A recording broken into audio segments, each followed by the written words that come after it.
I think the most important part is to take away and get a feeling of the intensity and the drama of this poem. It's very entertaining. It's one of my favorites.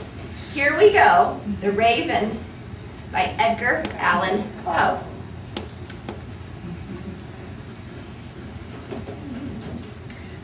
Once upon a midnight dreary, while I pondered, weak and weary, over many a quaint and curious volume of forgotten lore, while I nodded, nearly napping, suddenly there came a tapping, as of someone gently rapping at my chamber door.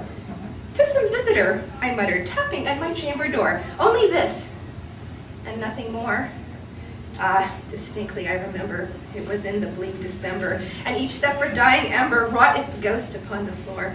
Eagerly I wished the morrow, vainly I had sought to borrow from my books surcease of sorrow, sorrow for the lost Lenore, for the rare and radiant maiden whom the angels named Lenore, nameless here forevermore. And the silken, sad, uncertain rustling of each purple curtain thrilled me, filled me with fantastic terrors never felt before, so that now, to still the beating of my heart, I stood repeating, "'Tis some visitor entreating entrance at my chamber door. Some late visitor entreating entrance at my chamber door. This is it, and nothing more." Presently my soul grew stronger, hesitating then no longer. "Sir," said I, "or madam, truly your forgiveness I implore, but the fact is, I was napping, and so gently you came rapping, and so faintly you came tapping, tapping at my chamber door, that I scarce was sure I heard you." Here I opened wide the door. Darkness there, and nothing more. Deep into that darkness peering, long I stood there, wondering, fearing, doubting, dreaming dreams no mortal ever dared to dream before, but the silence was unbroken, and the darkness gave no token, and the only word there spoken was the whispered word, "Lenore." This I whispered, and an echo murmured back the word, "Lenore." Merely this, and nothing more. Back into the chamber turning, all my soul within me burning. Soon again I heard a tapping, somewhat louder than before. "Surely," said I, "surely that is something at my window lattice. Let me see then what thereat is, and this mystery explore. Let my heart be still a moment, and this mystery explore. 'Tis the wind, and nothing more." Open here I flung the shutter, when, with many a flirt and flutter, in there stepped a stately raven of the saintly days of yore. Not the least obeisance made he, not an instant stopped or stayed he, but with mien of lord or lady, perched above my chamber door, perched upon a bust of Pallas just above my chamber door, perched and sat, and nothing more. Then this ebony bird beguiling my sad fancy into smiling by the grave and stern decorum of the countenance it wore. "Though thy crest be shorn and shaven, thou," I said, "art sure no craven. Ghastly, grim, and ancient raven, wandering from the nightly shore, tell me what thy lordly name is on the night's plutonium shore." Quoth the Raven, "Nevermore." Much I marveled this ungainly fowl to hear discourse so plainly, though its answer little meaning, little relevancy bore.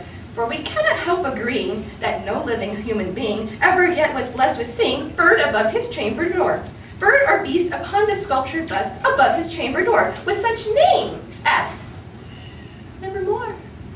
But the raven sitting lonely on the placid bust spoke only that one word, as if his soul in that one word he did outpour.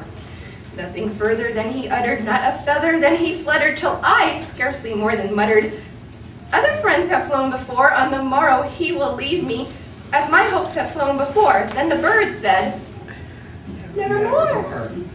Startled at the stillness broken by reply so aptly spoken, "Doubtless," said I, "what it utters is its only stock and store, caught from some unhappy master, whom unmerciful disaster followed fast and followed faster, till his songs one burden bore, till the dirges of his hope one melancholy burden bore, of nevermore."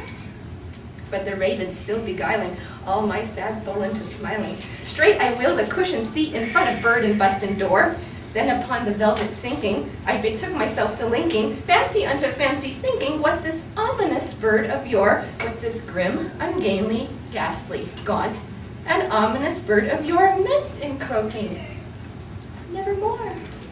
This I sat engaged in guessing, but no syllable expressing, to the fowl whose fiery eyes now burned into my bosom's core. This and more I sat divining, with my head at ease reclining on the cushion's velvet lining that the lamplight gloated o'er, but whose velvet violet lining with the lamplight gloating o'er she shall press. Ah, nevermore. Then methought the air grew denser, perfume from an unseen censer, swung by seraphim whose footfalls tinkled on the tufted floor. Wretch, I cried, thy God hath lent thee, by these angels he has sent thee. Respite, respite in nepenthe from the memories of Lenore. Quaff, oh quaff this kind nepenthe, and forget this lost Lenore. Quoth the Raven, nevermore. Prophet, said I, thing of evil. Prophet still, if bird or devil, whether tempest toss thee here ashore. Desolate, yet all undaunted, on this desert land enchanted, on this home by horrors haunted, tell me truly, I implore, is there balm in Gila? Tell me, I implore, quoth the Raven, nevermore. Prophet, said I, thing of evil, prophet still, if bird or devil, by that heaven that bends above us, by that God we both adore, tell this soul with sorrow laden, if within the distant Aiden it shall clasp a sainted maiden whom the angels name Lenore, clasp a fair and radiant maiden whom the angels name Lenore, quoth the Raven, nevermore. Be that word our sign of parting, bird or fiend, I shrieked upstarting, get thee back into the tempest and the night's plutonium shore. Leave no black plume as a token of that lie thy soul has spoken. Leave my loneliness unbroken, quit the bust above my door, take thy beak from out my heart, and take thy form from off my door, quoth the Raven, nevermore. And the Raven, never fitting, still is sitting on the pallid bust of Pallas just above my chamber door, and his eyes have all the seeming of a demon that is dreaming, and the lamplight o'er him streaming throws his shadow on the floor, and my soul, from out that shadow that lies floating on the floor, shall be lifted nevermore.